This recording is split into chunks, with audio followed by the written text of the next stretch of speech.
আসসালামু আলাইকুম বন্ধুরা। এই যে এক পাল ভেড়া দেখতে পাচ্ছেন না, এরা সবাই তাদের মালিককে অনেক ভালোবাসতো। কিন্তু একদিন কে বা কারা যেন তাদের মালিককে খুন করে ফেলে। মালিক একা থাকার কারণে কোনো প্রমাণও ছিল না, কিন্তু ভেড়াগুলো তাদের মালিকের খুনের প্রতিশোধ নিতে নিজেরাই নেমে পড়ে গোয়েন্দাগিরি করতে। কিন্তু তারা কিভাবে খুনিকে ধরবে, কিভাবে বা খুনির ব্যাপারে মানুষদেরকে জানাবে? চরম একটা ক্রাইম থ্রিলার গল্প হতে চলেছে এটা, তাই শেষ অবধি দেখার অনুরোধ রইল। তো আজকের এই গল্পটা জর্জ হার্ডি নামের একজন মেষ পালক আর তার খামারের ভেড়াদেরকে নিয়ে। সে কোনো বিলাসবহুল বাড়িতে জীবন কাটায় না, বরং খামারের উপরে দাঁড়িয়ে থাকা একটা কাভার্ড ভ্যানের ভেতরেই তার দিন কাটে।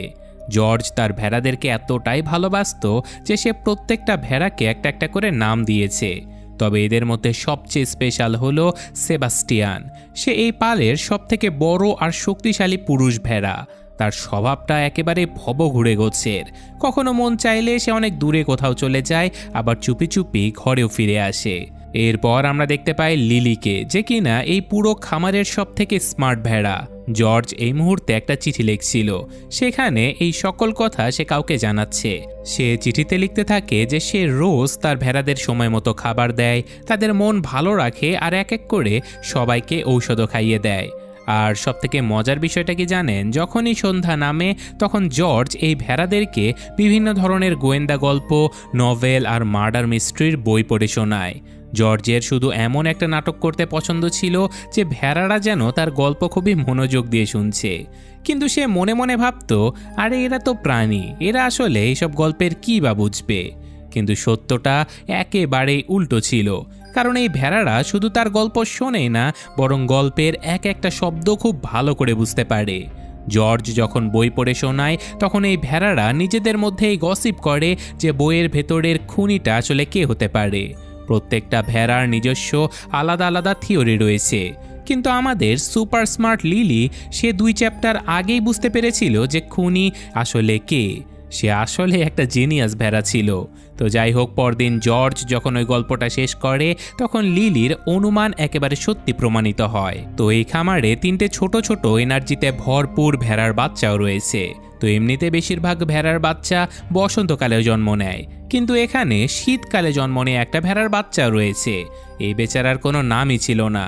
বাকি ভেড়ারা তাকে নিজেদের গ্রুপের অংশ বলে মনেই করে না, তাই জর্জ তার প্রতি একটু বেশি খেয়াল রাখে। জর্জকে এই শাবকের উপরে বেশি আদর করতে দেখে বাকি ভেড়ারা নিজেদের মধ্যেই বলতে থাকে যে জর্জ নিজে তো ভেড়া নয়, তাই সে ওই উইন্টার ল্যাম্পকে বুঝতে পারছে না। জর্জের এই খামার ডেনব্রুক নামের একটা ছোট্ট শহরের কাছে অবস্থিত ছিল। এই শহরে ক্যালেব নামের আরও একজন মেষপালক বসবাস করে, আর হ্যাম নামের একজন কসাইও সেখানে বসবাস করে, যার কাজ ছিল এইসব ভেড়ার মাংস কাটা। এছাড়াও বেথ নামের একজন হোটেল মালকিন রয়েছে, আর এখানকার চার্চের একজন ফাদারের নাম ছিল রেভারেন্ট হিলকোট, যার সঙ্গে জর্জের সম্পর্ক একটু অদ্ভুত আর পেঁচানো ছিল। তো একদিন জর্জ হঠাৎ করে চার্চের মাঝখানে চলে যায়, আর সেই দানের থালাতে অনেকগুলো টাকার একটা মোটা বান্ডিল রেখে চলে আসে। তো যাই হোক, জর্জ এই চিঠিটা যার জন্য লিখছিল সে মন থেকে চায় ওই মানুষটা যেন এখানে আসে আর তার এই মিষ্টি ভেড়ার পালের সঙ্গে দেখা করে। তো যাই হোক, এখন পরদিন ক্যালেব একটা চকচকে গাড়ি নিয়ে খামারের দিকে আসতেই ভেড়ারা সেটা দেখে একেবারে এক্সাইটেড হয়ে পড়ে। তারা ক্যালেবকে বেশ পছন্দ করে, আর এই ভেড়ার পালের যমজ ভেড়া দুটো তো ক্যালেবের ওই চকচকে গাড়িতে নিজেদের শিং দিয়ে গুঁতো মারার প্ল্যানও করে ফেলে। কিন্তু লিলি একেবারে শেষ মুহূর্তে তাদেরকে আটকে দেয়, কারণ লিলি মনে করে যে কোনো কারণ ছাড়া ভাঙচুর করাটা একেবারেই ঠিক নয়। তো যাই হোক, ক্যালেবকে আসতে দেখে ভেড়াদের মনে হয় যে হয়তো 2 খামারের ভেড়াদের এক জায়গাতে মিলিয়ে দেয়া হচ্ছে, কিন্তু ঠিক তখনই এমন কিছু ঘটে যায় যা কেউ ভাবতেও পারেনি। জর্জ ক্যালেবের উপরে রেগে তাকে জোরে ধাক্কা দিয়ে নিজের কাভার্ড ভ্যান থেকে বের করে দেয়। ভেতরের পরিবেশ তখন বেশ গরম হয়ে গিয়েছিল, আর এটা দেখে ভেড়ারা নিজেদের মধ্যেই বলাবলি করে, যেটা খুবই দুঃখজনক। আর সবথেকে ভালো হবে যদি আমরা এইসব কিছু ভুলে যাই যে ক্যালেব এখানে এসেছিল, কারণ এতে করে খারাপ স্মৃতিগুলো মস্তিষ্ক থেকে চলে যাবে। তো এখানে একটা টুইস্ট ছিল যে এই খামারের ভেড়ারা আসলে চাইলে নিজেদের ইচ্ছে মতো যে কোনো কিছু যখন তখন ভুলে যেতে পারে, কিন্তু শুধুমাত্র ম্যাপেল ছাড়া এই ক্ষমতা সবারই ছিল। ম্যাপেল ছিল এমন একটা ভেড়া যে কিনা কোনো কিছুই ভুলতে পারে না। সে ছিল অনেক বয়স্ক আর অনেক অভিজ্ঞ, তাই বাকি ভেড়ারা তাকে ওয়ার্নিং দিয়ে বলে যে দেখো ম্যাপেল, তুমি আমাদেরকে এই ব্যাপারে আর দ্বিতীয়বার কিছু মনে করিয়ে দিও না, খারাপ স্মৃতি মনে না করাই ভালো।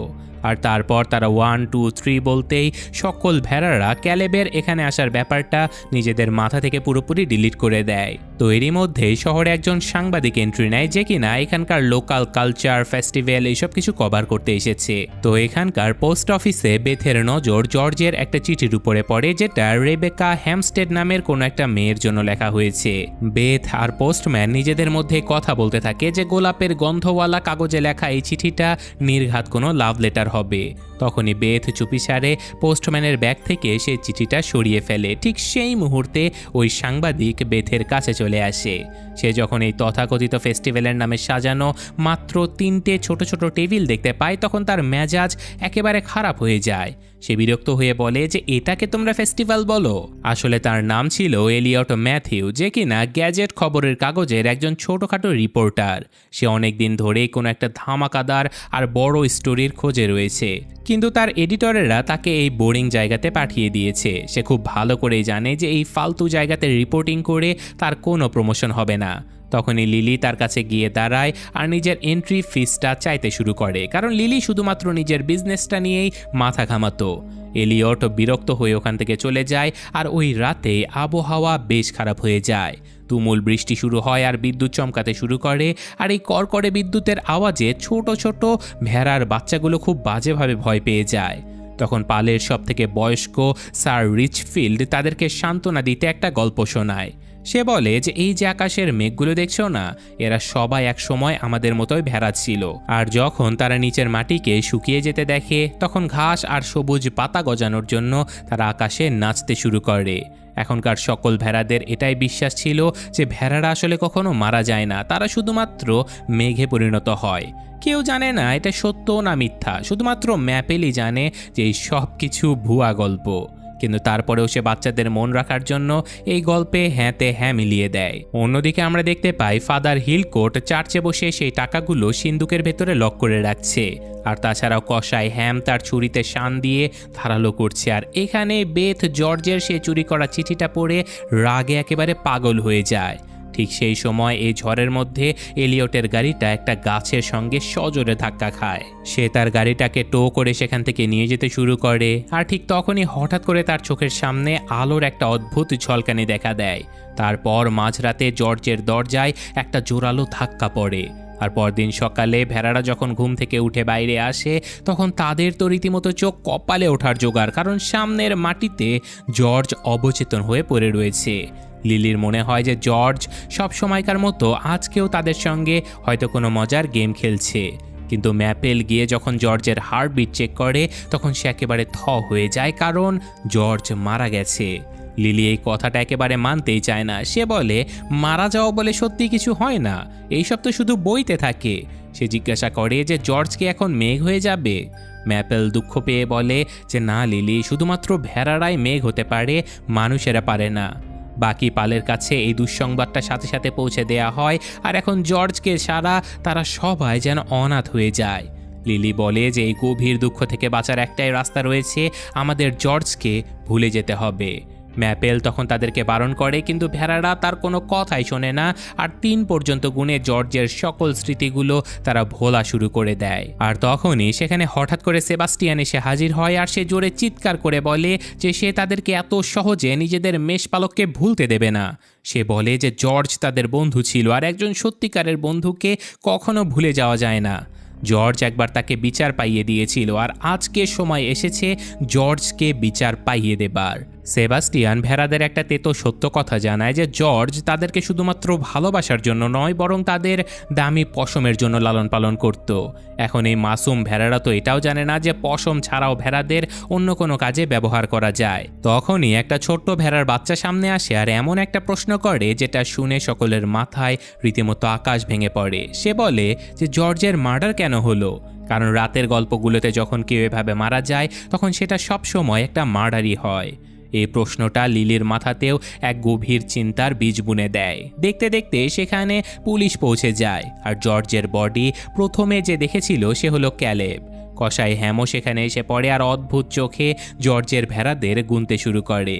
এদিকে লিলির গোয়েন্দা বুদ্ধি কাজ শুরু করে দেয়, আর তার একটা কথা একেবারে হজম হচ্ছিল না যে এত ভারী বৃষ্টিতে জর্জ তার টুপি আর রেইনকোট ছাড়া বাইরে কেন গিয়েছিল। ঠিক তখনই তার নজর কাভার্ড ভ্যানের ভেতরে চলে যায়, যেখানে টেবিলের উপরে ড্রিঙ্কসের 2টো গ্লাস রাখা ছিল। এর মানে একেবারে পরিষ্কার ছিল যে মার্ডারের রাতে কেউ জর্জের সঙ্গে দেখা করতে এসেছিল, আর তারা দুজন মিলে একসঙ্গে ড্রিঙ্কসও করেছিল।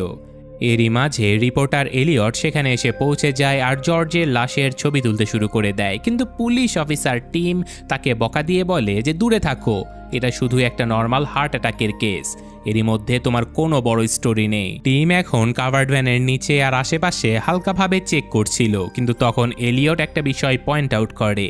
সে কাভার্ড ভ্যানের ভেতরেও চেক করতে থাকে, আর এখানে টিম তার পুরো জীবনে কখনোই এরকম মার্ডার কেস হ্যান্ডেলই করেনি। এবার এলিয়ট পুলিশ অফিসারের সামনে একটা প্রশ্ন তোলে যে জর্জের যদি হার্ট অ্যাটাক হয়ে থাকে তবে সে কাভার্ড ভ্যানের বাইরে কেন ছুটে আসবে, আর ভেতরে এই ড্রিঙ্কসের 2টো গ্লাস আসলে করছেটা কি। কিন্তু অফিসার টিম তার কথাতে অনড় ছিল যে জর্জ হার্ডির কোনো মার্ডার হয়নি, বরং এটা একটা হার্ট অ্যাটাক কেস। কিন্তু লিলি তখনই চিৎকার করে বলে যে এটা 100% মার্ডার কেস। জর্জের কাছে তার চেনা কেউ একজন এসেছিল যে কিনা তার ড্রিঙ্কসের সঙ্গে তাকে কিছু মিশিয়ে খাইয়ে দিয়েছে। জর্জের শরীরে কোনো আঘাতের চিহ্ন না থাকায় এই ব্যাপারটা বিষের দিকে ইশারা করছিল, আর মাটিতে ঘাসের ওই সবুজ দাগ প্রমাণ দিচ্ছিল যে মরার আগে জর্জ আর খুনির মধ্যে হাতাহাতিও হয়েছে। লিলি রেগে গিয়ে বলে যে রাতের গল্পগুলোর মতোই এখানকার পুলিশ অফিসারটাও একেবারে বোকা আর অপদার্থ। এই কারণে এখন তাদেরকে জর্জের খুনিকে খুঁজে বের করতে হবে। এই কথা শুনে সেবাস্টিয়ান হাসতে শুরু করে। সে বলে, আরে তোমরা তো ভেড়া, তোমাদের বুদ্ধি এতটাও ধারালো নয় যে তোমরা কোনো মার্ডার মিস্ট্রিকে সলভ করতে পারবে। সে লিলিকে বলে যে যদিও তুমি দুনিয়ার সব থেকে স্মার্ট ভেড়া, কিন্তু তুমি এই খামারের বাইরের দুনিয়াটা কখনো দেখোইনি, তুমি কখনোই এই খামার থেকে বেরিয়ে হওনি, তাই এই মার্ডার কেসটা মানুষের ভরসাতেই ছেড়ে দাও। কিন্তু লিলি হার মানার পাত্রী ছিল না। সে পালের সকল সদস্যদেরকে প্রমাণ খোঁজার কাজে লাগিয়ে দেয়। সে জিজ্ঞাসা করে যে কাল রাতে কেউ কি এখানে কাউকে আসতে দেখেছিল। তখনই সেই নাম না থাকা উইন্টার ল্যাম্পটা বলে যে সে ওই রাতে জর্জের ভূতকে দেখেছিল। অন্ধকার থাকার কারণে তার মুখটা পরিষ্কার না দেখতে পেলেও তার শরীর থেকে একেবারে জর্জের মতোই গন্ধ আসছিল। ঠিক সেই মুহূর্তে শহরের চার্চের ঘন্টা জোরে জোরে বাজতে শুরু করে। শহরে জর্জের মৃত্যু নিয়ে একটা জরুরি মিটিং ডাকা হয়েছিল। লিলি বলে যে এই মিটিংটা যেহেতু জর্জের জন্য, তাই তাদেরকে ওখানে যাওয়া উচিত। কিন্তু সেবাস্টিয়ান তাদেরকে আটকে দিয়ে বলে যে তাদের পা আজ পর্যন্ত ঘাস ছাড়া অন্য কিছু স্পর্শ করেনি, তারা কখনোই এই খামার ছেড়ে বাইরে বেরো হয়নি, আর হয়ও ঠিক তেমনই। লিলি আর ম্যাপেল খামারের বাইরের ওই পাকা রাস্তা দেখা মাত্রই ভয়ে যেন বরফ হয়ে যায়। রাস্তা পার হবার কোনো সাহসই তাদের ছিল না। লিলি তো ভয়ে রাস্তার উপরেই শুয়ে পড়ে। কিন্তু তখনই তারা দেখতে পায় যে একটা সাধারণ মুরগি কোনো ভয় ছাড়াই হেলে দুলে রাস্তা পেরিয়ে যাচ্ছে। এটা দেখে লিলি আর ম্যাপেলের ইগোতে লেগে যায়, আর তারা দুজন চোখ বন্ধ করে রাস্তা পেরিয়ে যায়। লিলির পূর্ণ বিশ্বাস ছিল যে জর্জ রাতের বেলা তাদেরকে যে গল্পগুলো শোনাতো সেগুলোর মতোই এই কেসটাও ফটাফট সলভ হয়ে যাবে। তারা কোনো রকমে শহরে পৌঁছে যায়, আর সেখানে অফিসার টিম তার লোকজনদেরকে বলছিল যে জর্জকে বিষ দেবার ব্যাপারে সে এখনও কোনো কমেন্ট করতে পারবে না, কারণ সে জানে না আসলে জর্জের সঙ্গে এক্স্যাক্টলি কী হয়েছে। তো পুলিশ অফিসারের মুখ থেকে শুধুমাত্র 20 শব্দটা শুনতে পেয়ে পুরো শহর বুঝতে পারে যে জর্জের হয়তো মার্ডার হয়েছে। তো এখানে মৃতদেহের পরীক্ষা নিরীক্ষার পরে জানা যায় যে জর্জকে ট্যাক্সিন নামের একটা বিষ দেয়া হয়েছে, যেটা ইউট্রি নামের একটা গাছে লাল রঙের ফলে পাওয়া যায়, আর সেই গাছটা একেবারে চার্চের বাইরেই লাগানো ছিল। তো এইসব কথাবার্তার মধ্যে সেখানে একটা চমৎকার গাড়ি এসে থামে, আর তার ভেতর থেকে একজন ভীষণ সুন্দরী তরুণী বাইরে বেরিয়ে আসে। অফিসার টিম তো তাকে দেখে নিজের মন দিয়ে বসে, আর ঠিক তখনই তার পেছনে জর্জের উকিল লিভিয়াও সেখানে এসে পৌঁছে যায়, আর এখানে একটা বড় ধামাকা হয়। আসলে ওই সুন্দরী মেয়েটা অন্য কেউ নয়, বরং জর্জের মেয়ে রেবেকা হ্যামস্টেড ছিল। আসলে টিম জর্জের উইলের নিচে একটা নাম্বার পেয়েছিল, যেটাতে ফোন করে সে উকিল লিডিয়াকে এখানে ডেকেছিল, কিন্তু টিম নিজে কখনোই ওই উইলটা খুলে দেখেনি। লিডিয়া বলে যে উইলটা আজকে দুপুরে পড়া হবে, কিন্তু তার জন্য ফাদার হিলকোট, ক্যালেব, বেথ, হ্যাম, রেবেকা আর টিমের উপস্থিত থাকা অতীব জরুরি, কারণ ওই উইলে এই সকলেরই নাম রয়েছে। লিডিয়া আরও একটা চমকে দেবার মতো কথা বলে যে রেবেকা এমনিতে আমেরিকাতে বসবাস করে, কিন্তু সে জর্জের মৃত্যুর দিনেই এই শহরে উপস্থিত ছিল। তার মানে হলো যে এই রাতে জর্জের মার্ডার হয় সে ইন্ডিয়া বা আমেরিকাতে নয়, বরং এই দেশেই ছিল। লিডিয়া টিমের চেহারা দেখে বুঝতে পারে যে এই বেচারা জীবনে প্রথম কোনো মার্ডার কেস হ্যান্ডেল করছে। তো এখানে আমাদের ভেড়ারাও লুকিয়ে লুকিয়ে উইল পড়ার জায়গাতে পৌঁছে যায়। তো এখন রুমের ভেতরে টিম রেবেকাকে কঠোরভাবে জিজ্ঞাসাবাদ করে বলে যে তুমি কি আজই এই শহরে এসেছো নাকি কাল রাতেও এখানে ছিলে। রেবেকা ঘাবড়ে গিয়ে বলে যে আমি কাল সন্ধ্যা 7টায় ফ্লাইটে করে নেমেছি, কিন্তু আমি আজকের আগে কখনোই ডেনব্রুকে আসিনি। ভেড়ারা নোটিশ করে যে রেবেকার চেহারায় যদিও একটা মিথ্যে হাসি ছিল, কিন্তু তার চোখে পরিষ্কার ভয় দেখা যাচ্ছিল। রেবেকা কাদার নাটক করে বলে যে আমি তো আমার বাবার সঙ্গে দেখা করতে এসেছিলাম। এরই মাঝে জানালার বাইরে দাঁড়িয়ে থাকা ম্যাপেল অন্যদিকে রাখা একটা গাজর দেখে ফেলে। সে লোভে পড়ে ওই গাজরটা খাবার জন্য জানালার ভেতরে মুখ ঢুকিয়ে দেয় আর খুব বাজেভাবে ফেসে যায়। ভেতরে রুমের ভেতরে থাকা রেবেকা আরও একটা রহস্য ফাঁস করে বলে যে আমার একটা যমজ ভাইও রয়েছে যার সঙ্গে আমি আজ পর্যন্ত কখনোই দেখা করিনি, আর সে সাউথ আফ্রিকাতে বসবাস করে।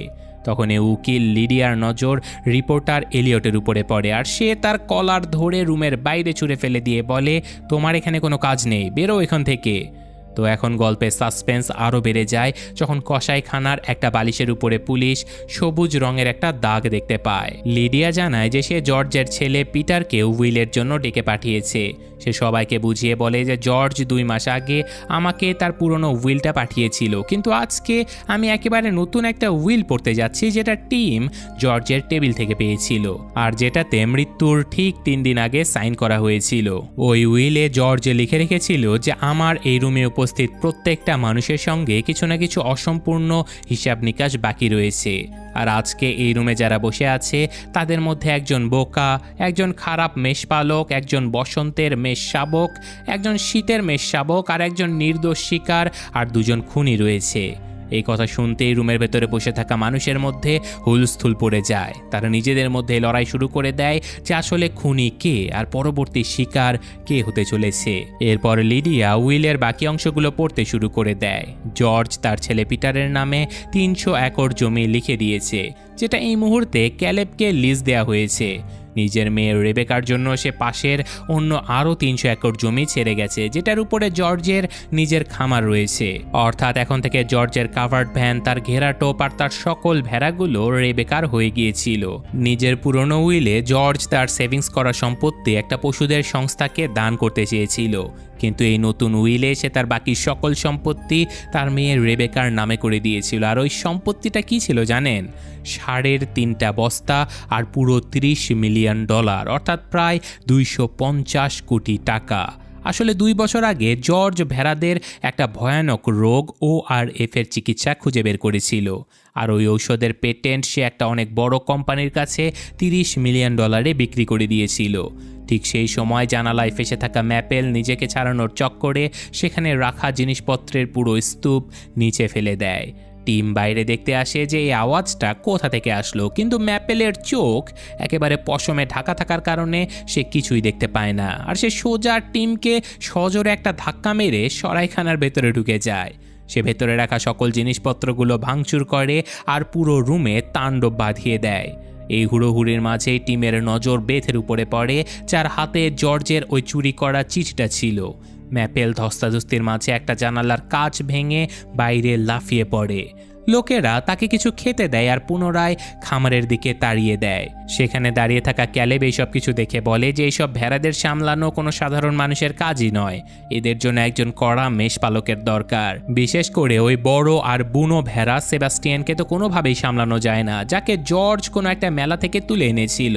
তো এরপর এলিয়ট অফিসার টিমের কাছে চলে যায় আর তাকে জিজ্ঞাসা করে তুমি কি এই কেস নিয়ে কোনো অফিসিয়াল স্টেটমেন্ট দিতে চাও, কিন্তু টিম মানা করে দেয়। তখন এলিয়ট টিমকে একটা ডিল অফার করে। সে বলে যে দেখো বস, আমার একটা ধামাকাদার স্টোরি চাই, আর তোমার চাই নিজের ক্যারিয়ারের প্রথম গ্রেফতারি আর মার্ডার কেসের সলভ। তো চলো না আমরা 2 জন মিলে কাজটা করি।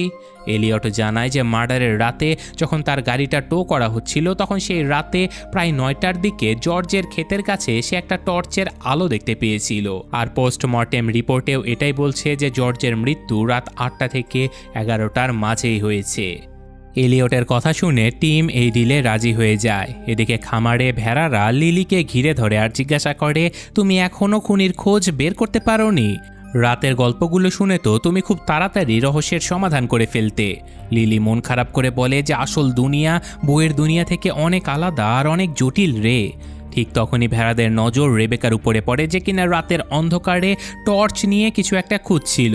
ওই নাম না থাকা উইন্টার ল্যাম্পটা হামাগুড়ি দিয়ে রেবেকার কাছে চলে যায়, আর ভেড়ারা দূর থেকে এইসব কিছু দেখে আর নোটিস করে যে এই মেয়েটার গন্ধ একেবারে জর্জের মতোই ছিল, কিন্তু এর চেহারা জর্জের সঙ্গে মেলে না। ভেড়ারা ভাবতে থাকে যে রেবেকাও নিশ্চয়ই শীতকালে জন্ম নিয়েছিল বলে জর্জ একে নিজের থেকে দূরে রেখেছিল। তো যাই হোক, এই পালের কিছু বোকা ভেড়া চিৎকার শুরু করে দেয় যে রেবেকাই খুন করেছে। জর্জ তাদেরকে যে শেষ বইটা পড়ে শুনিয়েছিল সেখানে সাসপেক্টদের লিস্ট ছোট করার একটা উপায় লেখা ছিল। তাই লিলি বলে যে কাউকে কাভার্ড ভ্যানের ভেতরে গিয়ে ওই বইটা নিয়ে আসতে হবে, যাতে করে আমরা সেটা পুলিশ অফিসার টিমের কাছে পৌঁছে দিতে পারি। কিন্তু বই চুরি করার মিশনে তারা উল লাইস নামের একটা ভেড়াকে পাঠায়, যার চোখের সামনে এত পশম ছিল যে সে কিছুই দেখতে পেত না। সে কাভার্ড ভ্যানের ভেতরে ঢুকে প্রত্যেকটা টেবিল চেয়ারের সঙ্গে ধাক্কা খায় আর অনেক কষ্টে ওই বইটা নিয়ে বাইরে আসে। ভেড়ারা চুপিসারে ওই বইটা পুলিশ স্টেশনের দরজায় রেখে আসে, যাতে করে অফিসার টিম সেটা পড়ে নিজের বুদ্ধি কাজে লাগাতে পারে। এরপর লিলি সেবাস্টিয়ানের কাছে যায় আর তাকে জিজ্ঞাসা করে যে এই কার্নিভাল মেলাটা আসলে কি। সেবাস্টিয়ান নিজের দুঃখ ভরা গল্প শুনিয়ে দিয়ে বলে যে ওখানে খুবই জোরে জোরে মিউজিক বাজানো হয় আর বড় বড় দোলনাও রয়েছে। আমি যখন ছোট ছিলাম তখন রোজ বাচ্চারা আমাকে ওখানে আদর করতো আর খাবার খাওয়াতে আসতো, কিন্তু যখন আমি বড় হয়ে গেলাম তখন মেলার মালিকটা বদলে গেল, আর সেদিন রাতে তারা আমাকে একটা রিংয়ের মাঝে নিয়ে গিয়ে একটা হিংস্র শিকারী কুকুরের সামনে লড়াই করার জন্য ছেড়ে দিয়েছিল। তারা চাচ্ছিল যে আমি যতক্ষণ রক্তে ভেসে না যাই ততক্ষণ যেন এই লড়াই চলতে থাকে। কিন্তু তারপর এক রাতে মাসিহা হয়ে জর্জ ওখানে চলে আসে। সে ওই রাতে কসাইগুলোকে অনেক টাকা দেয় আর আমার প্রাণ বাঁচিয়ে আমাকে তার খামারে নিয়ে আসে। লিলি জিজ্ঞাসা করে যে তুমি ওই নরকে পৌঁছালে কিভাবে, তুমি তোমার পরিবারের সাথে কেন ছিলে না? তখন সেবাস্টিয়ান একটা গভীর রহস্য ফাঁস করে বলে যে আমি নিজেও শীতকালে জন্মগ্রহণ করেছিলাম, অর্থাৎ আমি নিজেও একটা উইন্টার ল্যাম্প। আর আজকে হোক বা কালকে প্রত্যেকটা উইন্টার ল্যাম্পকেই তার নিজের ঘর ছেড়ে বাইরে পালাতে হয়, কারণ তাদেরকে কেউ আপন মনে করে না। তো যাই হোক, পরদিন টিম পুলিশ স্টেশনের জানলা দিয়ে বাইরে তাকাতে অবাক হয়ে যায়। এই ভেড়ারা একেবারে তার জানলার সামনে লাইন দিয়ে দাঁড়িয়েছিল। টিম বলে যে যখনই এই কেসে নতুন কোনো মোড় আসে এই ভেড়ারা না জানি কোথা থেকে উড়ে এসে জুড়ে বসে। কিন্তু এলিয়টের মনে হয় যে টিমের মাথা পুরোপুরি খারাপ হয়ে গেছে। তখনই টিম এলিয়টকে নিজের প্রোগ্রেস দেখায়। সে দেয়ালে প্রমাণগুলোর একটা বড়সড় চার্ট বানিয়ে রেখেছিল। সে বলে যে এই চার্টের সাহায্যে আমি এখন এটা খুঁজে বের করব যে ওই 5 জন সাসপেক্টের মধ্যে কার কাছে জর্জকে মারার মাধ্যম, উদ্দেশ্য আর সুযোগ এই তিনটেই ছিল। মাধ্যম বলতে বোঝায় ইউট্রি গাছের ওই বিষাক্ত ফলগুলো, যেগুলো চার্চের বাইরে সকল জায়গাতে ছড়িয়ে ছিটিয়ে ছিল। কিন্তু জর্জকে মারার সবথেকে বড় উদ্দেশ্য ওটা ছিল ওই 250 কোটি টাকা, যেটা কিনা শুধুমাত্র রেবেকার কাছেই ছিল। টিম বলে যে যার কাছে এই তিনটে জিনিসই ম্যাচ করবে সেই হলো আসল খুনি। আর টিম এইসব কিছু কোথা থেকে শিখেছিল জানেন? একেবারে ঠিক ধরেছেন, ভেড়াদের দেয়া ওই গোয়েন্দার বইটা থেকে। তো এবার টিম অ্যাকশনে নামে আর এক এক করে সবাইকে জেরা করতে শুরু করে। কসাই হ্যাম বলে যে খুনি নিশ্চিতভাবে উইলে নাম থাকা মানুষদের মধ্যেই কেউ একজন হতে পারে, কারণ জর্জ তো একেবারে কড়া নিরামিষভোজী ছিল, সে বিষ খেতেই যাবে কেন? তো এখন টিম যখন বেথকে ওই চুরি করা চিঠির ব্যাপারে জিজ্ঞাসা করে তখন বেথ মিথ্যে কথা বলে। সে বলে যে এটা তো পোস্ট অফিসের লোকেদের ভুল ছিল, আমি কি জানি। এরপর টিম ক্যালেবকে জিজ্ঞাসা করে যে তুমি ওই সকালে জর্জের খামারে কি করতে গিয়েছিলে? ক্যালেব সাফাই দিয়ে বলে যে জর্জ আসলে আমার জমির লিজ ক্যান্সেল করে দিয়েছিল, তাই আমি জর্জকে মানাতে আর প্রপোজালের ব্যাপারে দ্বিতীয়বার কথা বলতে গিয়েছিলাম। ক্যালেব রেগে গিয়ে বলে যে টিম, তুমি তো উইলটা পড়েছো। জর্জের কথা অনুযায়ী আমি হলাম সেই খারাপ মেষপালক। এরপর টিম ফাদার হিলকোটকে ধরে আর তাকে জর্জের দেয়া ওই টাকার সত্যটা জিজ্ঞাসা করে। হিলকোট এখানে একটা অনেক বড় রহস্য ফাঁস করে। সে জানায় যে বহু বছর আগে জর্জের কাছে টাকা পয়সা কিছুই ছিল না, তাই এই চার্চ তার বাচ্চাদেরকে দত্তক দিয়ে দিয়েছিল। কিন্তু জর্জ যখন বড়লোক হয়ে যায় তখন সে পাগলের মতো নিজের বাচ্চাদের খুঁজতে শুরু করে। কিন্তু কড়া নিয়মের কারণে চার্চ তাকে বাচ্চাদের ঠিকানা কোনোভাবেই বলতে পারছিল না। তাই হিলকোর্ট জর্জকে বলে, তুমি যদি চার্চের মেরামতের জন্য মোটা অঙ্কের টাকা দান করো তাহলে আমি চুপিসারে তোমার বাচ্চাদের ঠিকানা তোমাকে দিয়ে দেব। হিলকোর্ট বলে যে উইলে লেখা খারাপ মেষপালক আমি নই, বরং ক্যালেব ছিল। এবার টিমের পুরো সন্দেহ রেবেকার উপরে ঘনীভূত হয় আর সে তাকে জিজ্ঞাসা করে যে মার্ডারের রাত 8টা থেকে 11টার মাঝে তুমি কোথায় ছিলে। রেবেকা বলে যে আমি এয়ারপোর্টের কাছে একটা হোটেলে বসে টিভি দেখছিলাম। তখনই টিম একটা বড় চাল চালে আর তাকে তার আসল নাম ধরে ডাকে, সেটা হলো চ্যাস্টিস্টি ক্র্যামস। পুরো রুম একেবারে স্তব্ধ হয়ে যায়। রেবেকা নিজের নাম বদলে ফেলেছিল। টিম জানায় যে সে রেবেকার ব্যাকগ্রাউন্ড চেক করে এই সব কিছু জানতে পেরেছে। এছাড়াও রেবেকার কানেকশন অনেক বড় একটা ক্রিমিনালের সঙ্গে ছিল আর তারা দুজনে মিলে জয়েন্টে একটা ব্যাংক অ্যাকাউন্টও খুলেছিল। রেবেকা কাঁদতে কাঁদতে বলে যে এটা 3 বছর পুরনো কথা, আমি জানতাম না যে ওই লোকটা মিউজিয়ামের চোর। টিম জিজ্ঞাসা করে যে তুমি কি কখনো চার্চের ওই বিষাক্ত ইউট্রি গাছের কাছে গিয়েছিলে নাকি। রেবেকা সোজা মানা করে দেয়। টিম জিজ্ঞাসা করে যে তুমি কি মার্ডারের রাতে জর্জের খামারে গিয়েছিলে। রেবেকা সেই কথাটাও সোজা অস্বীকার করে। আর এদিকে খামারে লিলি গভীর সন্দেহে ডুবেছিল। বাকি ভেড়ারা তাকে খোঁচা দিয়ে বলে, আরে এত কি ভাবছিস, এটা তো পরিষ্কারই বোঝা যাচ্ছে রেবেকায় জর্জকে মেরেছে। কিন্তু ঠিক তখনই ওই ছোট্ট উইন্টার ল্যাম্পটা সেখানে চলে আসে আর বলে যে না, রেবেকা আপু অনেক ভালো, ওর শরীর থেকে একেবারে জর্জের মতনই গন্ধ আসে। উইন্টার ল্যাম্পের এই কথা শোনার সাথে সাথে লিলির মাথায় যেন নতুন কোনো একটা বুদ্ধি খেলে যায়। ওর মনে পড়ে যায় যে গতকাল ক্লাউডও একই কথা বলেছিল যে সে রেবেকাকে অনেক দূর থেকে দেখেছিল আর তার শরীর থেকে জর্জের মতোই গন্ধ আসছিল। লিলি ভাবতে থাকে যে কোনো ভেড়া এত দূর থেকে একটা মানুষের গন্ধ কিভাবে পেতে পারে যতক্ষণ না সেই মানুষটা আগে থেকেই খামারে এসেছিল। এর মানে ক্লাউড তাদের কাছে কিছু একটা লুকাচ্ছে। তো যাই হোক, এখন লিলি যখন ক্লাউডকে ভয় দেখায় তখন সে ভয়ে রেবেকার ওই চকচকে ব্রেসলেটটা বের করে দেখায়, যেটা ওর খুবই পছন্দ ছিল কারণ সেটার কোনো শেষ প্রান্ত ছিল না। ক্লাউড বলে যে রেবেকা মার্ডারের রাতে চুপিসারে খামারে এসেছিল আর যখন সে আদর করে ক্লাউডের পিঠে হাত বুলিয়েছিল তখন তার ব্রেসলেটটা ওখানেই পড়ে গিয়েছিল। এখন লিলিরও বিশ্বাস হয়ে যায় যে রেবেকাই হয়তো খুনটা করেছে।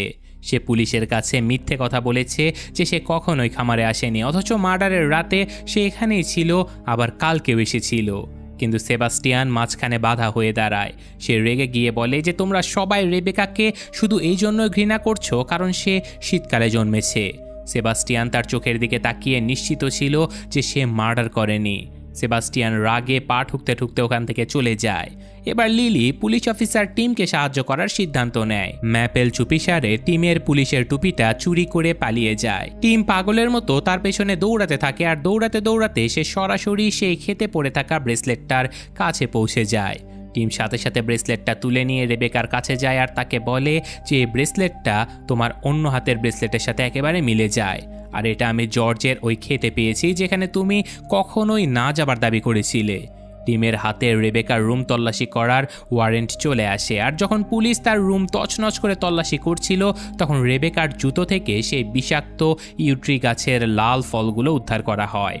টিম সাথে সাথে রেবেকার হাতে হাত করা পরিয়ে দেয় আর পুলিশ স্টেশনের টিম যখন তাকে কঠোরভাবে জেরা করে তখনই রেবেকা ভেঙে পড়ে আর বলে যে হ্যাঁ, আমি সকল সত্যি কথা বলতে রাজি আছি।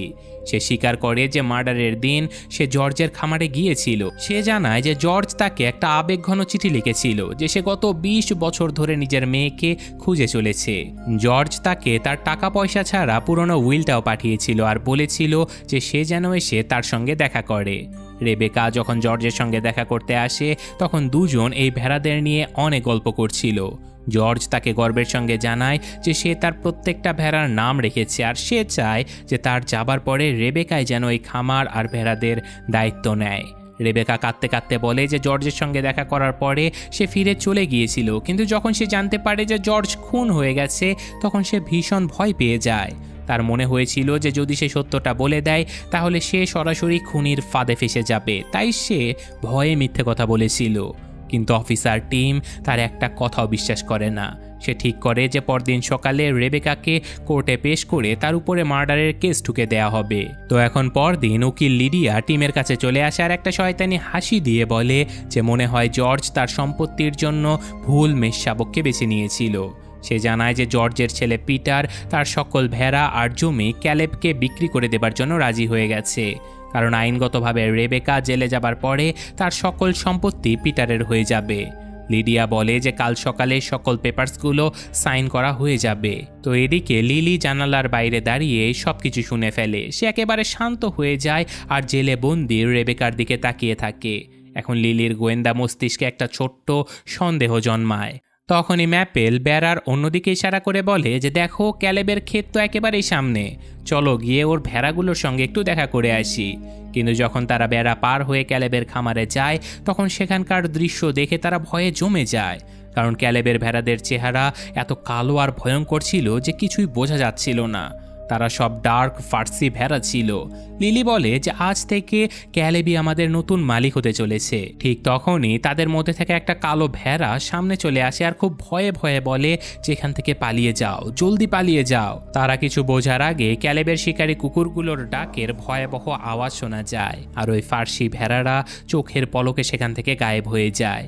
লিলি আর ম্যাপেল প্রাণ বাঁচানোর জন্য দৌড়ায়, কিন্তু ভয়ের চোটে তারা পথ হারিয়ে ভুল করে ক্যালেবের বড় গুদাম ঘরের ভেতরে ঢুকে পড়ে। এই ঘরের ভেতরকার দৃশ্য দেখে তাদের পায়ের তলা থেকে একেবারে মাটি সরে যায়। সেখানে বড় বড় কার্ডবোর্ডের বক্স রাখা ছিল, যার উপরে লেখা ছিল ডেনব্রুক মিটস, অর্থাৎ ক্যালেব আর কসাই হ্যাম মিলে গোপনে মাটনের বিশাল বড় ব্যবসা শুরু করে দিয়েছিল। তখনই ক্যালেবের শিকারী কুকুরগুলো গোদামের ভেতরে চলে আসে। তো এখন ম্যাপেল আর লিলি নিজেদের প্রাণ বাঁচানোর জন্য পাগলের মতো দৌড়াতে থাকে, আর কুকুরগুলো তাদের একেবারে কাছাকাছি চলে আসে। কিন্তু ঠিক তখনই শেষ মুহূর্তে তাদের বাঁচানোর জন্য বিশাল সেবাস্টিয়ান সেখানে এন্ট্রি নেয়। সে একাই ওই হিংস্র কুকুরগুলোর উপরে ঝাঁপিয়ে পড়ে, আর সেবাস্টিয়ান কুকুরগুলোকে মেরে মেরে একেবারে আধমরা করে ফেলে। এখন কুকুরগুলো লেজ গুটিয়ে ওখান থেকে পালিয়ে যায়, কিন্তু এই ভয়ঙ্কর লড়াইয়ে আমাদের প্রিয় সেবাস্টিয়ানও মারাত্মকভাবে জখম হয়ে যায়। সে মাটিতে লুটিয়ে পড়ে আর কোনোভাবে উঠতে পারে না। লিলি প্রচণ্ড ঘাবড়ে গিয়ে বলে যে ওঠো সেবাস্টিয়ান, তুমি এসব কি করছো? ম্যাপেল কাঁদতে কাঁদতে বলে যে লিলি, ও আর বাঁচতে পারবে না, ও মারা যাচ্ছে। নিজের চোখের সামনে সেবাস্টিয়ানকে শেষ নিঃশ্বাস ফেলতে দেখে লিলি বুঝতে পারে যে আকাশে মেঘ হয়ে যাওয়ার ওই গল্পটা আসলে পুরোপুরি মিথ্যে ছিল। এদিকে মৃত্যুর দ্বার প্রান্তে দাঁড়িয়ে থাকা সেবাস্টিয়ান তার শেষ নিঃশ্বাসে নিজের প্রিয় মেষপালক জর্জের চেহারাটা দেখে আর চিরকালের জন্য চোখ বন্ধ করে নেয়। তখনই ম্যাপেল দেখতে পায় যে ক্যালেব হাতে বন্দুক নিয়ে ওই দিকে আসছে।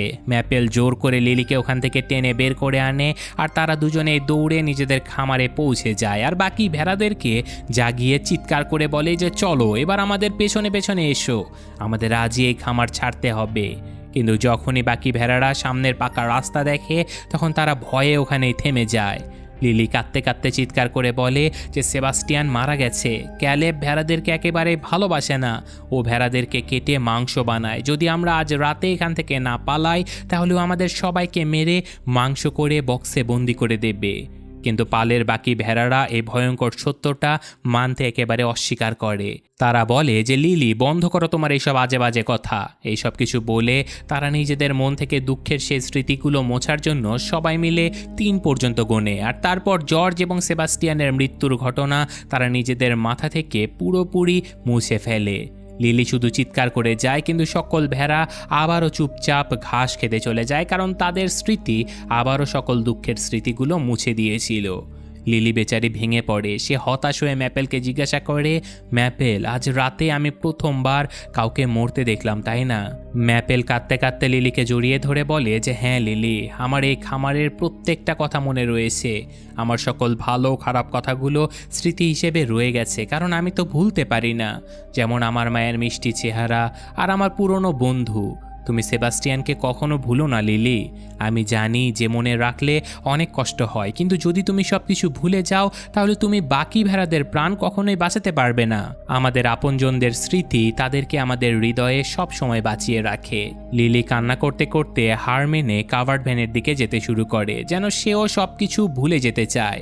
কিন্তু সে কাভার্ড ভ্যানের কাছে পৌঁছাতেই তার চোখ রীতিমতো কপালে ওঠার জোগাড় হয়ে যায়, কারণ ঠিক তার সামনেই জর্জ হার্ডি বসেছিল। লিলি নিজের চোখ কচলে জিজ্ঞাসা করে যে জর্জ, তুমি কি সত্যি এখানে আছো?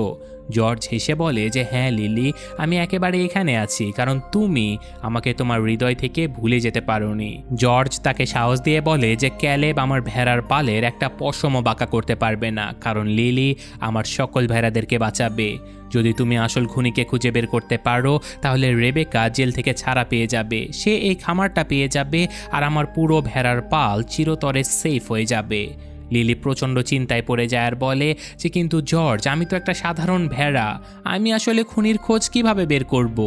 আর ঠিক তখনই সেই মুহূর্তে লিলির মাথায় যেন বিদ্যুৎ চমকায়। তার মনে পড়ে যায় যে জর্জের লাশের হাতে ঘাসের একটা সবুজ দাগ লেগেছিল। ব্যাস, এটা মনে পড়তেই পুরো রহস্যটা লিলির সামনে একেবারে পানির মতো পরিষ্কার হয়ে যায়। লিলি চিৎকার করে বলে যে ওটা ঘাসের কোনো দাগ ছিল না। এবার লিলিকে এই মিশনে সাহায্য করার জন্য ওই ছোট্ট উইন্টার ল্যাম্পটাও চলে আসে, যে কিনা কখনো কোনো কিছুই ভোলেনি। লিলি একটা মাস্টার প্ল্যান বানায়। সে উইন্টার ল্যাম্পের একটা পা নীল রঙে ডুবিয়ে দেয় আর অন্য একটা পা হলুদ রঙে। এরপর রাতের অন্ধকারে ওই ছোট্ট উইন্টার ল্যাম্পটা চুপিসারে পুলিশ স্টেশনের ভেতরে ঢুকে পড়ে। জেলেবন্দি রেবেকা অবাক হয় আর চিন্তিত হয়ে এই সব কিছু দেখতে থাকে। লিলি জানালার বাইরে থেকে উইন্টার ল্যাম্পকে গাইড করছিল, আর ওই ছোট্ট ভেড়ার বাচ্চাটা পুলিশ স্টেশনের মেঝের উপরে নিজের রং মাখা পা দিয়ে অদ্ভুত সব লাইন টানতে শুরু করে। পরদিন সকালে অফিসার টিম যখন ঘুম থেকে জেগে ওঠে তখন মেঝের উপরে তৈরি ওই লাইনগুলো দেখে সে চমকে যায়। রেবেকা তাকে জানায় যে এই কারসাজিটা ওই ছোট্ট ভেড়ার বাচ্চাটা করেছে, যে বাইরে দাঁড়িয়ে থাকা অন্য একটা ভেড়ার ইশারায় এখানে এসে সব কিছু বানাচ্ছিল। টিম মনোযোগ দিয়ে এইসব কিছু দেখে। মেঝের উপরে জর্জের নামের সাথে যুক্ত দুটো লাইন টানা ছিল। একটা লাইন রেবেকার দিকে যাচ্ছিল আর অন্য লাইনে হলুদ রঙের একেবারে মাঝখানে গাঢ় সবুজ রং লেগেছিল। টিম কিছুই বুঝতে পারছিল না। সে বিরক্ত হয়ে যখনই নিজের হাতে ওই রংটা মোছার চেষ্টা করে তখনই জাদুর মতো হলুদ আর নীল রং মিশে গিয়ে টিমের নিজের হাতও পুরোপুরি সবুজ হয়ে যায়। তখনই সেখানে কাউন্ট কোর্টের পুলিশ এসে পড়ে, যারা রেবেকাকে জেলে নিয়ে যাওয়ার জন্য এসেছিল। টিম দুঃখ ভরাক্রান্ত মনে রেবেকাকে তাদের হাতে তুলে দেয় আর পেপারে সাইন করতে শুরু করে। কিন্তু যখনই টিম সাইন করার জন্য কলমটা হাতে রাখে তার নজর বাইরে দাঁড়িয়ে থাকা ওই ছোট্ট উইন্টার ল্যাম্পের পায়ের উপরে পড়ে, যেগুলো হলুদ আর নীল রঙে মাখামাখি ছিল। আর হ্যাঁ, এখানেই টিমের মাথায় যেন বুদ্ধি চলে আসে। সে পুরো ক্রোনোলজি বুঝতে পারে। সে চিৎকার করে পুলিশদেরকে আটকে দেয় আর বলে, দাঁড়াও, রেবেকাকে ছেড়ে দাও, ও মার্ডার করেনি। টিম অবশেষে বুঝে গিয়েছিল যে জর্জ হার্ডির আসল খুনিটাকে। তো বন্ধুরা, এবার আসি ক্লাইম্যাক্সে, যে শেষ পর্যন্ত আসলে জর্জকে কে খুন করেছিল। রেবেকা যখন থেকে এই শহরে এসেছিল সে পুলিশের নজরে 1 নম্বর সাসপেক্ট ছিল, কারণ সে মিথ্যে কথা বলেছিল যে সে জর্জের খামারে কখনো যায়নি। আর খুনি ঠিক এই বিষয়টাকে তার কাজে লাগিয়েছে। আর ওই আসল খুনি অন্য কেউ নয়, বরং জর্জের নিজের আপন ছেলে পিটার ছিল। আসলে জর্জ নিজের উইলের একটা কপি রেবেকাকে পাঠিয়েছিল, তাই এটা তো পরিষ্কার ছিল যে একটা কপি নিজের ছেলে পিটারকেও সে পাঠিয়েছিল। পিটার যখনই ওই 250 কোটি টাকা অর্থাৎ $30 মিলিয়ন ব্যাপারে জানতে পারে তখন তার মনে লোভ জন্মায় আর সে জর্জকে রাস্তা থেকে সরানোর একটা মাস্টার প্ল্যান বানিয়ে ফেলে। কিন্তু পিটার খুবই চালাক ছিল। সে জানতো যে উইলে যার নামে টাকা রয়েছে সেই যদি মার্ডার করে তাহলে পুলিশ সবার আগে তাকেই ধরবে। তাই সে একটা মাস্টার প্ল্যান বানায় যে কেননা এই মার্ডারের দায় নিজের আপন বোন রেবেকার ঘাড়ে চাপিয়ে দেয়া যাক, কারণ রেবেকা যদি মার্ডার কেসে জেলে চলে যায় তাহলে তার ফাঁসি হয়ে যেত আর আইন অনুযায়ী ওই সকল 250 কোটি টাকার সম্পত্তি অটোমেটিকভাবে পরবর্তী ওয়ারিশ অর্থাৎ পিটার পেয়ে যেত। আর এখানে টুইস্টটা হলো যে রেবেকার মতো পিটারও নিজের নাম বদলে রেখেছিল। সে অন্য কেউ নয় বরং ওই পচা সাংবাদিক এলিয়ট ম্যাথিউ ছিল, যাকে রাতের অন্ধকারে ওই ছোট্ট উইন্টার ল্যাম্পটা জর্জের ভূত ভেবে বসেছিল, কারণ পিটারের শারীরিক গঠন একদম নিজের বাবা জর্জের মতোই ছিল। এলিয়ট অনেকদিন ধরে সাংবাদিকের বেশে এই দেশে লুকিয়েছিল আর জর্জ কথার ছলে তাকে জানিয়ে দিয়েছিল যে রেবেকা তার সঙ্গে দেখা করতে আসছে। এলিয়ট এর থেকে ভালো সুযোগ আর কখনোই পেতে পারত না, তাই সে কালচারাল ফেস্টিভ্যালের বাহানা দিয়ে এই শহরে চলে আসে। তারপর পুরো দুনিয়াকে দেখানোর জন্য শহর থেকে চলে যাওয়ার নাটকও করে, কিন্তু নিজের গাড়ির অ্যাক্সিডেন্ট ঘটিয়ে চুপিসারে সে আবারও ফিরে আসে। আর মার্ডারের রাতে রেবেকা যখন জর্জের সঙ্গে দেখা করে ফিরে যায় তখন এলিয়ট চুপিসারে কাভার্ড ভ্যানের ভেতরে ঢোকে। সে জর্জের সঙ্গে ড্রিঙ্কস করে আর ধোঁকা দিয়ে তার ড্রিঙ্কসের মধ্যে ওই বিষাক্ত টক্সিক মিশিয়ে দেয় আর টেবিলের উপরে ওই নতুন উইলটা রেখে দেয়। কিন্তু জর্জ আসলে অনেক শক্তপোক্ত ছিল। বিষের প্রভাব শুরু হবার আগেই জর্জ আর এলিয়টের মধ্যে ভয়ঙ্কর হাতাহাতি হয়। আর এই ধস্তাধস্তির মধ্যে জর্জ ছটফট করতে করতে কাভার্ড ভ্যানের বাইরে ছুটে আসে আর মাটিতে পড়ে গিয়ে মারা যায়। এলিয়ট আসলে অনেক চালাক ছিল, কারণ লিডিয়া যখন উইলটা পড়ছিল তখন সে ফোন কলের বাহানা দিয়ে রুমের বাইরে চলে যায়। আর ঠিক সেই ফাঁকে সে চুপিসারে রেবেকার রুমে ঢুকে তার জুতোর নিচে ওই বিষাক্ত ইউট্রি গাছের ফলগুলো লুকিয়ে দেয়, যাতে করে সকল সন্দেহ রেবেকার উপরে গিয়ে পড়ে। কিন্তু কথায় আছে না, খুনি যতই চালাক হোক না কেন, কোনো না কোনো প্রমাণ সে পেছনে ফেলেই যায়। আর এলিয়ট নিজেও একটা মস্ত বড় ভুল করে ফেলে। সেটা হলো জর্জের হাতে দুটো রং লেগেছিল, একটা নীল আর একটা সবুজ। নীল রংটা ছিল ওই ভেড়ার ঔষধের, যেটা জর্জ রোজ বানাতো আর তার হাতে লেগে থাকতো। আর সবুজ রংটা তৈরি হয়েছিল নীল আর হলুদের মিশ্রণে। তো আপনাদের মনে আছে কি ওই সরাইখানার বালিশের উপরে পাওয়া সবুজ দাগটার কথা? ওটা এলিয়টেরই বালিশ ছিল। আসলে হাতাহাতির সময় জর্জ এলিয়টের চুলগুলো পাগলের মতো খামচে ধরেছিল। এলিয়ট এই শহরে আসার আগে তাড়াহুড়ো করে নিজের চুলে খুবই বাজে কোয়ালিটির হলুদ কালার ডাই লাগিয়েছিল, যাতে করে তার চেহারা রেবেকা বা জর্জের সাথে একেবারে না মেলে আর তাকে কেউ চিনতেও না পারে। জর্জের হাতে লেগে থাকা নীল ঔষধ আর এলিয়টের চুলের ওই বাজে হলুদ রং যখন একসঙ্গে ঘষা খায়, তখন জর্জের হাতে সবুজ রং তৈরি হয়ে যায়। আর ওই একই রং ঘুমানোর সময় এলিয়টের বালিশেও লেগে গিয়েছিল। এলিয়ট খুবই বাজেভাবে এখানে ফেসে যায়, কিন্তু সে চিৎকার করে বলে যে এই সব কিছু বাজে কথা, আমার চুলের রং ন্যাচারাল ব্লন্ড না বলে কি আমি খুনি হয়ে গেলাম? তোমাদের কাছে কি প্রমাণ আছে? টিম মুচকি হাসে আর এলিয়টের মাথা থেকে একটা চুল ছিঁড়ে নেয়। এলিয়ট ভয় পেয়ে বলে যে চুল দিয়ে কি প্রমাণ করবেন? টিম বলে যে আমি এটা চেক করছি না যে তোমার চুল আসল নাকি নকল, বরং আমি এই চুলের ডিএনএ টেস্ট করাতে যাচ্ছি, যার ফলে এটা প্রমাণ হয়ে যাবে যে তুমি জর্জ হার্ডির আপন ছেলে পিটার। এই কথা শুনতে এলিয়টের পায়ের তলা থেকে একেবারে মাটি সরে যায়। সে নিজের গাড়ির দিকে পাগলের মতো দৌড়ায় আর গাড়ি স্টার্ট করে পালানোর চেষ্টাও করে। কিন্তু ঠিক তখনই লিলি চিৎকার করে বলে ওঠে যে এবার ওকে বাগে পেয়েছি, গুতো মারে কে? আর তখনই সাথে সাথে ওই ভেড়ার পালের সে যমজ দুই বড় বড় ভেড়া, যাদের গাড়িতে গুতো মারার খুবই শখ হয়েছিল, তারা পুরো শক্তি দিয়ে দৌড়ে আসে আর এলিয়টের গাড়িতে নিজেদের শিং দিয়ে এমন জোরালো ধাক্কা মারে যে গাড়ির একেবারে পার্টস পাতি সব আলাদা হয়ে যায় আর এলিয়ট ওখানে কুপকাত হয়ে পড়ে। পুলিশ এলিয়টের কলার ধরে জেলে পুরে দেয় আর অফিসার টিম রেবেকার কাছে হাত জোর করে ক্ষমা চায়। আর ওই ছোট্ট উইন্টার ল্যাম্পটাও রেবেকার কাছে এসে আদর করে নিজের পিঠ চাপড়াতে দেয়। টিম চলে যাবার সময় আমাদের গোয়েন্দা ভেড়া লিলিকে একটা কৃতজ্ঞতার দৃষ্টিতে দেখে, যেন সে বলতে চায় থ্যাংক ইউ বস, তোমার জন্যই আজকে আমার ক্যারিয়ারটা বেঁচে গেল, আমি একজন খুনিকে ধরতে পারলাম। তো এরপর পুলিশ ওখান থেকে চলে যায়, কিন্তু এই ছোট্ট উইন্টার ল্যাম্পটা রেবেকার কাছেই থেকে যায়। তখনই বেথ রেবেকার কাছে আসে আর জর্জের ওই চুরি করা চিঠিটা তাকে দিয়ে দেয়। বেথ কান্না করতে করতে জানায় যে সে জর্জকে আসলে পাগলের মতো ভালোবাসতো। সে ভেবেছিল যে লাভ লেটারটা হয়তো তার জন্যই লিখেছে, কিন্তু রেবেকার মা চলে যাবার পরে জর্জের মন এমনভাবে ভেঙে গিয়েছিল যে সে তার পুরো জীবনে কখনো অন্য মেয়েকে আর ভালোই বাসতে পারেনি। রেবেকা জিজ্ঞাসা করে যে আমার মায়ের নাম কি ছিল? তখন বেথ একটা শেষ রহস্য ফাঁস করে বলে যে তোমার মায়ের নাম লিলি ছিল, অর্থাৎ জর্জ তার সব থেকে প্রিয় আর বুদ্ধিমান ভেড়ার নাম নিজের মৃত স্ত্রীর স্মৃতিতে রেখেছিল। ঠিক তখনই ক্যালেব আর কসাই হ্যাম রেবেকার কাছে আসে আর বলে, ম্যাডাম, এই খামার আর ভেড়াদের সামলানো আপনার সাধ্য নয়, আপনি এই সব কিছু আমাদের কাছে বিক্রি করে দিন আর কোটি কোটি টাকা নিয়ে ফুর্তি করুন। কিন্তু রেবেকা তাদেরকে বকা দিয়ে তাড়িয়ে দেয়, কারণ সে জানতো যে এরা দুজন ভেড়াদের খুনি আর মাটনের ব্যবসা করে। রেবেকা বলে যে তোমরা লোভী লোকেরা জর্জের ভেড়াদের নাম পর্যন্ত জানো না, অথচ আমার এই খামারটার প্রত্যেকটা ভেড়ার এক একটা নাম একেবারে মুখস্থ রয়েছে। রেবেকা এখানে একটা বড় সিদ্ধান্ত নেয়। সে নিজের নাম রেবেকা হ্যামস্টেড থেকে বদলে চিরতরের জন্য রেবেকা হার্ডি রেখে দেয়। সে ক্যালেবের খামারের ওই সকল অসহায় কালো ভেড়াদেরকেও কিনে নেয় আর তাদের স্বাধীন করে জর্জের খামারে নিয়ে আসে। এখন রেবেকা পুরোপুরি নিজের বাবার দেখানো পথেই চলছিল। সে রোজ সন্ধ্যায় নিজের মায়ের নামওয়ালা ভেড়া লিলি আর বাকি পালকে নিজের কাছে বসায় আর তাদেরকে খুবই আদর করে বিভিন্ন গোয়েন্দাদের গল্প পড়ে শোনায়। গল্পের শেষে লিলি ধীরে ধীরে ওঠে আর ওই ছোট্ট নাম না থাকা উইন্টার ল্যাম্পটার কাছে যায় আর খুবই আদর করে তার নাম রাখে জর্জ। সে তাকে নিজের সাথে পালের মাঝখানে নিয়ে আসে আর বাকি সকল ভেড়ারাও তাকে চিরতরে নিজেদের পরিবারের অংশ হিসেবে মেনে নেয়।